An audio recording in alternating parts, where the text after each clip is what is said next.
Hey everybody. This is just an example of how to do the whole number distribution problem. I just wanted to go through it so that you could see, for those of you that were absent the day that we did it. So the first thing when you're given any data set is to find the maximum and the minimum. And if I look through this data, I see that the maximum is 64. 64. All right. And the minimum is 24. Okay. And sometimes that's the easiest mistake for people to make, is finding the maximum and the minimum. The next thing that you're going to do is find the range. And the range is the max minus the min. So 64 minus 24 is 40. Now, the next thing is to find the class width. And the class width is the range divided by the number of classes. And if you look in the problem up here, I usually highlight it, underline it, make sure that you know what it is. This time we're going to do 6 classes. So I'm going to do 40 divided by 6. And 40 divided by 6 is 6 and some change. I don't care what the change is. As long as it's not a whole number, I'm good. What you're going to do is you're always going to round this to the next whole number. Okay? So the next whole number after 6 is 7. So our class width is 7. So what I'm going to do is I'm going to create the chart. I'm going to start with the class limits. So the thing that you do is that you walk that minimum down to the first class limit. So I'm going to start with 24.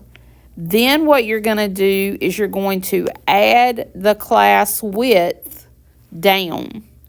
So I'm going to add 7. So 24 plus 7 is 31. Plus 7 is 38. Plus 7 is 45. Plus 7 is 52.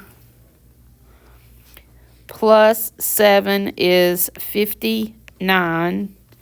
Plus 7, I'm going to do it one more time for good measure. So this would be 66. So you can see that the distance between everything here is 7. Okay? Now, the reason that I need to go with that extra step is I always need to do the end of the class. So the thing I'm going to do now is I'm thinking if the second class starts with 31, then the first class has to end with the whole number that's below that. So the whole number below 31 would be 30. All right. The whole number below 38 would be 37. Below 45 would be 44. Below 52 would be 51.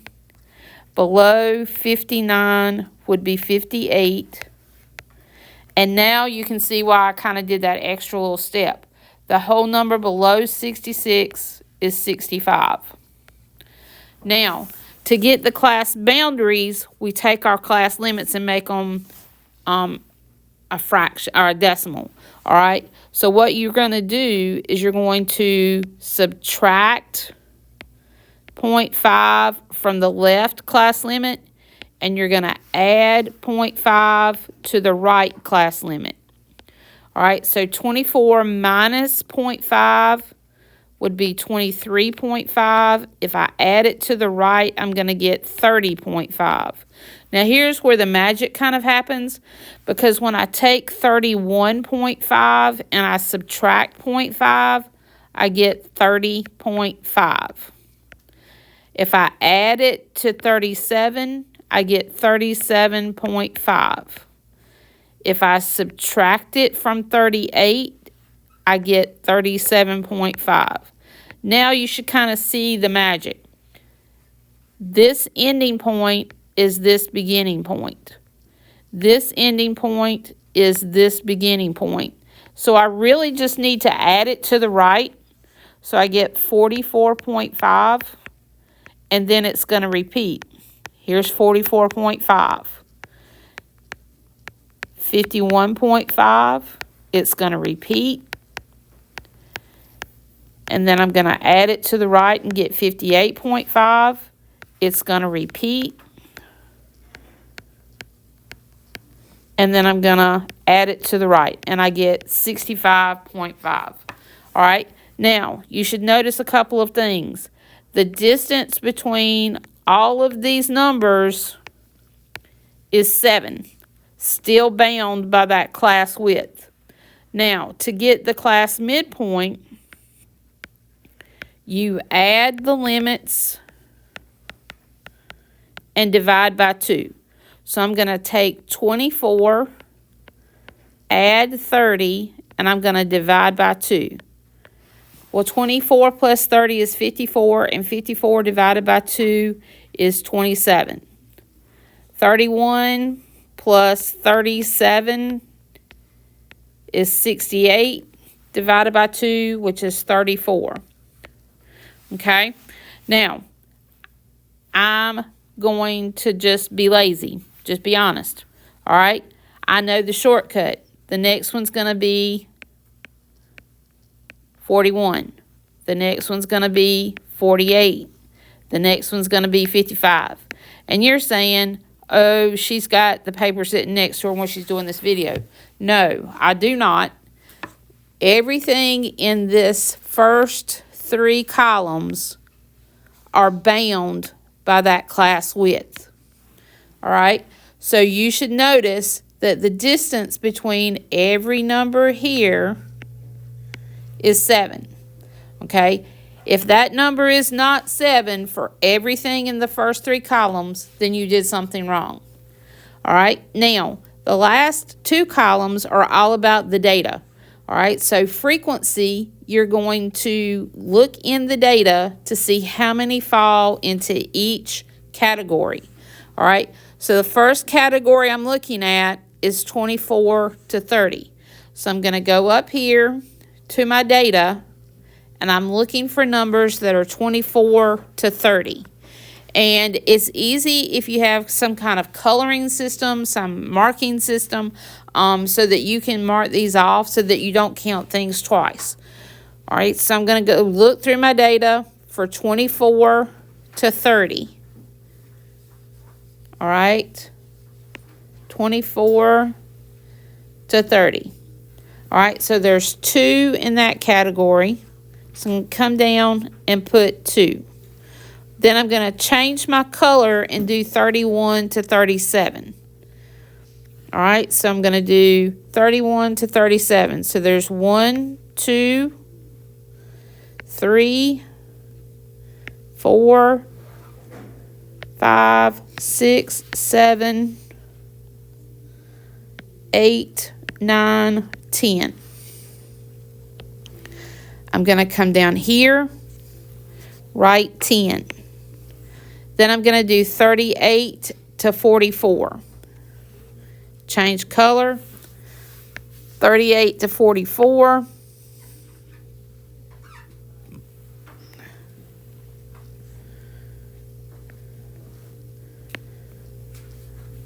And I see 1, 2, 3, 4. So I'm going to come down here and write 4. Then I'm going to do 45 to 51. Change my color. So 45 to 51. I've got 1, 2, 3, 4, 5, 6. So I'm going to come down here, write 6, and then I'm going to do 52 to 58. So I'm going to change my color. 52 to 58, I've got 1, 2, 3, 4, 5, 6, 7, 8.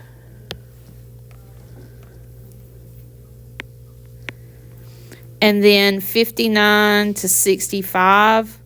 Let me just change my color again. I've got 1, 2. Okay? So if I come down here and my last one's 2. Cumulative frequency is a running total. So you're always going to just slide the first frequency over, and then you're going to add diagonally. So 2 plus 10 is 12. 12 plus 4 is 16. 16 plus 6 is 22. 22 plus 8 is 30. And 30 plus 2 is 32.